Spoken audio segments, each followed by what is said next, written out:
সাদা ফুল মানে রজনীগন্ধা, ধরো বলেন। সাদা ফুলকে প্রশ্ন করি রঙটি কোথায় পেলে, সাদা ফুলকে প্রশ্ন করি রঙটি কোথায় পেলে, নবীজির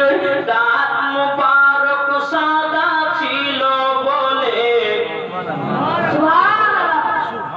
সাদা ফুলকে প্রশ্ন করি রঙটি কোথায় পেলে, নবীজির দাঁত মুবারক সাদা ছিল বলে, সেই